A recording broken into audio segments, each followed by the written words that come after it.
From Penn State Health, this is Ask Us Anything About Age-Related Macular Degeneration. I'm Scott Gilbert. Well, age-related macular degeneration is a medical condition that can result in blurred or even no vision in the center of the visual field for someone. It also is a condition or diagnosis that can cause some alarm. So we want to get some answers about it for you. We're going to do that today with Dr. Ingrid Scott. She's a retina specialist here at Penn State Health, Milton S. Hershey Medical Center. Dr. Scott, we appreciate your time today. Let's talk a little bit about what macular degeneration is. That is, what's happening inside the eyeball that causes it. Age-related macular degeneration is the most common cause of vision loss in people 50 years of age and older in this country and in the industrialized world. Age-related macular degeneration, as its name implies, is associated with age and is a degenerative process involving the macula, which is the central part of the retina. The retina is the tissue that lines the inside of the eyeball, and the macula is responsible for the central part of the vision. Okay, so then when that starts to deteriorate, the center of the vision field deteriorates. Correct. So people generally will notice a fuzzy vision, perhaps a black spot in their vision. They might notice distortion in the central part of their vision. For example, straight lines appearing wavy, so the edges of windows or the edges of doors looking squiggly instead of straight. And the trends are that age-related macular degeneration is on the increase. Do we know why that is? So we are seeing an increase in age-related macular degeneration, and this is primarily due to the aging of the population. So the population is getting older, and so there are more people at risk for age-related macular degeneration. And you're now watching Ask Us Anything About Age-Related Macular Degeneration from Penn State Health. We welcome your questions for Dr. Ingrid Scott, a retina specialist here. Just put them in the comment field below this Facebook post, and we'll pose them to her. Even after the fact, if you're watching this video on playback, we can answer your question in the comment field. So you mentioned, obviously, with age-related macular degeneration, older folks are perhaps more at risk, but what are some additional risk factors that could be on top of that? So age is the predominant risk factor for age-related macular degeneration. Race is another risk factor. So several epidemiologic studies have shown that Caucasians are at higher risk compared to other racial groups. There is a genetic predisposition. So although age-related macular degeneration is not inherited in a strict Mendelian inheritance pattern, that is autosomal recessive, autosomal dominant, X-linked recessive, if you have a first-degree relative who has age-related macular degeneration, it does increase your risk for developing the disease. Now, these three factors are all non-modifiable risk factors. So we generally consider risk factors as non-modifiable, that is things that you can't do anything about, or modifiable, and that is things that you can be able to do something about. So one of the most important modifiable risk factors for macular degeneration is smoking. Smoking increases not only your risk for macular degeneration, but the progression of the disease if you are already diagnosed with macular degeneration. Another important modifiable risk factor for macular degeneration is sunlight exposure. So I think we've done a good job in this country of educating people about the association between sunlight exposure and skin cancer, but we also need to be educating people about the importance of protecting not only the skin from sunlight, but also the eyes. Dietary factors are also important. People who have a diet rich in dark green leafy vegetables, orange vegetables. That's a good thing or not good thing? That is a good thing. Okay. So we want people to be eating diet rich in dark green leafy vegetables, orange vegetables, fish, because they contain omega-3, long-chain polyunsaturated fatty acids. And then finally, high blood pressure and cholesterol are risk factors.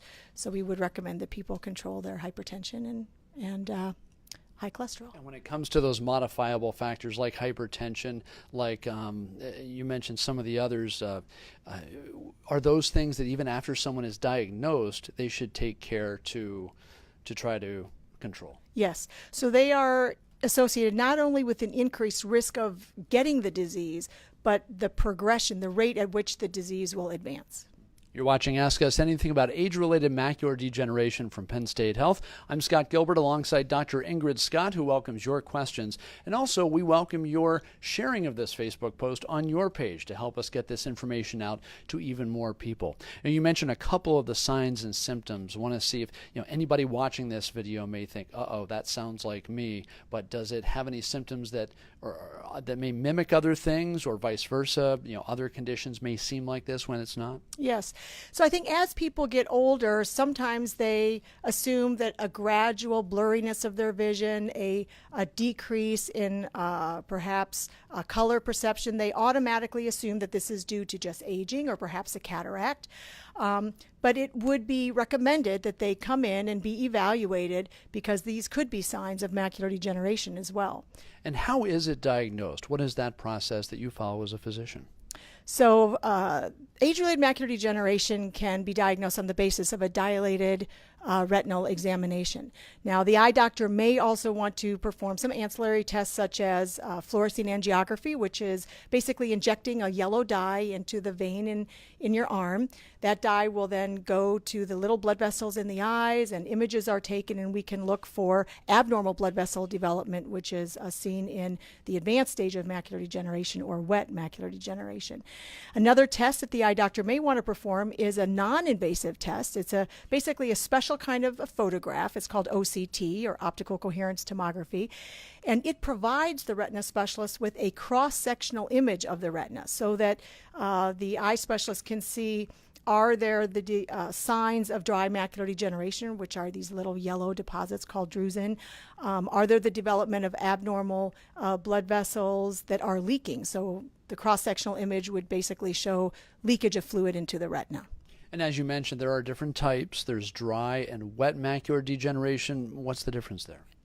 So while most people with age-related macular degeneration will have the dry form, about 80 to 85% of patients with macular degeneration, 90% of the severe vision loss due to macular degeneration is actually due to the wet form.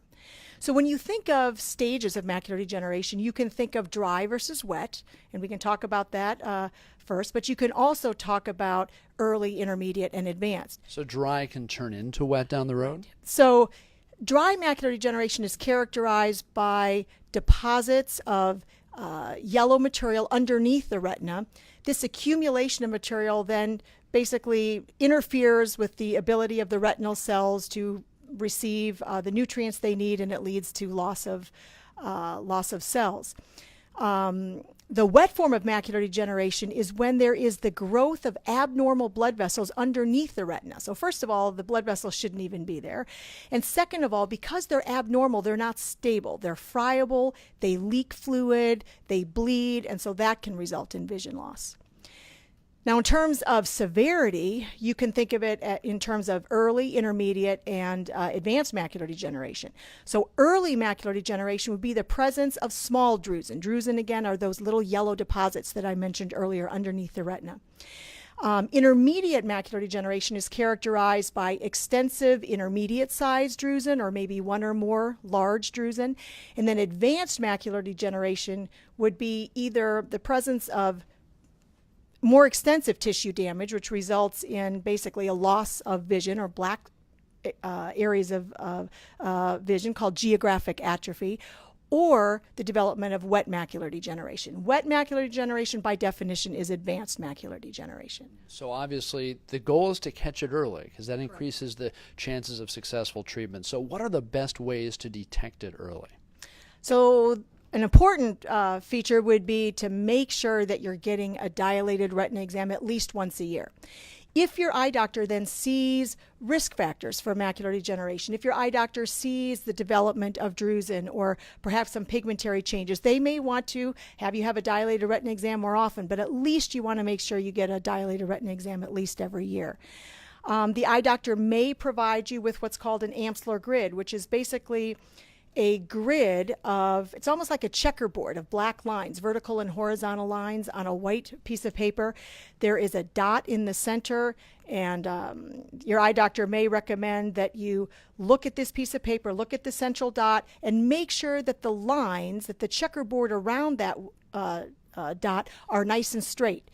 If the lines are squiggly, if some of the lines are missing, if you're seeing a black splotch, then that would be a reason to come in and see your eye doctor before your next scheduled appointment. If you're just joining us, this is Ask Us Anything About Age-Related Macular Degeneration from Penn State Health. I'm Scott Gilbert. Dr. Ingrid Scott is a retina specialist here, and she welcomes your questions. So just add them to the comment field below this Facebook post, and we'll try to get you some answers. So even if caught early, is it curable or is it only treatable? So, as with many things in aging, macular degeneration is not curable, but there are treatments, there are management strategies that we use. So, for dry macular degeneration, we counsel the patients with regards to lifestyle modifications. So, lifestyle modifications would include stopping smoking, incorporating dark green leafy vegetables, orange vegetables, fish into your diet, making sure your blood pressure and cholesterol are controlled, making sure you protect your eyes from the sun. Patients who have intermediate stage macular degeneration in both eyes or advanced macular degeneration in one eye would be recommended to take nutritional supplements. These are over the counter. You don't need a prescription. These supplements have been proven in clinical trials by the National Eye Institute to slow the progression of vision loss in patients with those stages of macular degeneration. And they have also been shown to decrease the risk of conversion from dry macular degeneration to wet macular degeneration. I just want to say, though, it's probably important to get a physician's guidance on which supplements are the ones to use for that. Which supplements and also when to start them. So it's not, and I should emphasize this, it's not that these nutritional supplements are recommended for everyone. They have not been proven to be beneficial in patients with early stage macular degeneration. I want to emphasize again, it's been proven to be helpful in patients who have intermediate stage macular degeneration or advanced macular degeneration in one eye. Your previous answer partially addressed this, but it sounds like it is possible to get this in just one eye or even both. So macular degeneration tends to be symmetric, but it tends to involve both eyes, but the extent or the severity of the disease may differ. So it's not uncommon at all for patients to have dry macular degeneration in one eye and perhaps wet in the other. It is thought to be a continuum of disease, so that patients will start with the dry macular degeneration, and then about 15% of patients will convert and develop the more advanced wet form of macular degeneration. And for the wet macular degeneration, the currently available treatment options are frequent injections of medicine into the eye. And generally what I mean by frequent is we start by injecting the eye every month with the medicine, and then depending on how the patient responds, we can decrease the frequency. And in the interest of improving detection and treatment for macular degeneration, I imagine there must be research underway. So there is a lot of research being conducted in macular degeneration. So a lot of the research now is focused on developing drugs that can be injected into the eye less frequently. So instead of injecting a medicine into the eye every month, they are looking at drugs that would only need to be injected every 3 months. There's a drug being investigated every 4 months. There's a drug being investigated where the patient would need to go to the operating room one time to get basically kind of a reservoir placed around the eye, and then that reservoir could be re-injected with medicine in the office about every 6 months. Another field of research that's being conducted is called artificial vision, where little microelectrodes are implanted. There's some that would go on top of the retina, some beneath the retina. That sounds pretty high tech. That's a little high tech, yeah. And then the patient would wear glasses, and the light rays would be basically focused on the microelectrodes, and those electrodes would automatically then stimulate the areas of the brain responsible for vision. Oh, fascinating. Does having cataract surgery increase one's risk for macular degeneration? So it used to be thought that cataract surgery did increase the risk of macular degeneration, and in fact, the early studies on this did show some conflicting results.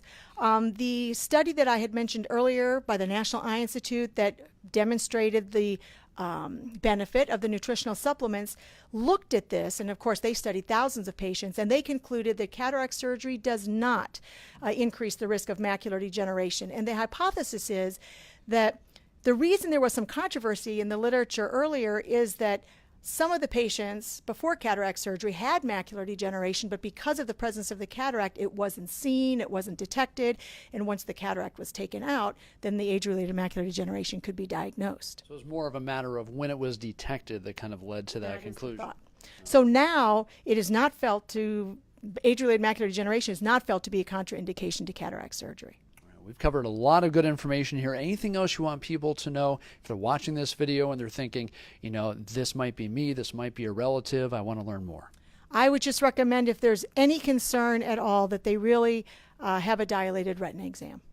Sounds good. Dr. Ingrid Scott, thank you for your time today. We encourage you again to add your questions or comments below this Facebook post, even if you're watching it on playback, and we will get you some answers. And we appreciate you watching. Ask us anything about age-related macular degeneration from Penn State Health.